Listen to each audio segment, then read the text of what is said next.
लोकांचं असं एक मिथ आहे, की होमिओपॅथी खूप हळू-हळू काम करतं. तर मग याविषयी काय सांगाल? सगळं जग बदलतंय, सगळं ॲडव्हान्स होतंय. तर आत्ता पण होमिओपॅथीमध्ये खूप सारा रिसर्च चालू आहे, खूप साऱ्या ॲडव्हान्स गोष्टी चालू आहेत. So okay. त्यामुळे मेडिसिन्सच्या पोटेन्सीच्या पूर्वनिर्मित आहेत, पण त्या वापरल्या गेल्या नाही. त्या आत्ता वापरल्या जातात आणि त्यामुळे रिझल्ट फास्ट येतात. ॲक्यूट केस आहे, म्हणजे हं. तुम्हाला ताप आलाय. होमिओपॅथीमध्ये 2 दिवसापासून ताप येतोय ना, मी गॅरंटेड सांगते आणि आम्ही आमच्या पेशंटवर दररोज हे बघतो. आम्ही तिथे पेशंटला 1 तास बसवतो. हां. 1 ते 2 तासात ताप कमी होतो सर. ओह! ॲक्युरेट मेडिसिन असेल तर 2 तासामध्ये तुमचा फीवर कमी होतो. ओके. सर्दी खोकला आहे, तुम्ही बघितलं अँटिबायोटिक्स घेतलं तरी सर्दी खोकला बसण्यासाठी 5 दिवस एनी हाऊ जाणार आहेत. सलग इव्हन घ्यावं मी लागतात. तर म्हणेल अशा ओके. केसेसमध्ये इन्स्टंट रिझल्ट मिळतो सर.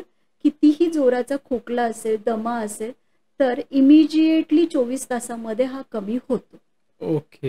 हे झालं ॲक्यूटसाठी. इव्हन आम्ही बघितलंय किडनी स्टोनचा पेन आहे. हां. पेशंटला धरून आणलेला आहे. मेडिसिन दिल्यानंतर अर्धा तासात त्याचं पेन कमी होतं.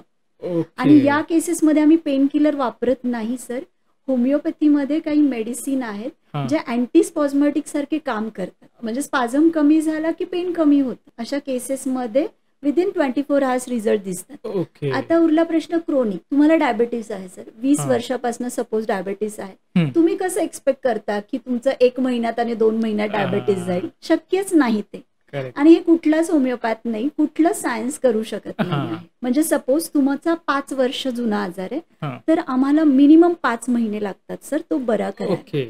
रिझल्ट तुम्हाला मी सांगेल की 15 दिवसात 1 महिन्यात रिझल्ट दिसतात. म्हणजे आमच्या क्लिनिकचा प्रोटोकॉल आहे, तुम्हाला 1 महिन्यात रिझल्ट दिसला, हां. आउट ऑफ 10 आम्ही विचारतो 20% 2% रिझल्ट दिसला तुम्हाला, हां. तरच तुम्ही ट्रीटमेंट कंटिन्यू करा आणि तो दिसतो.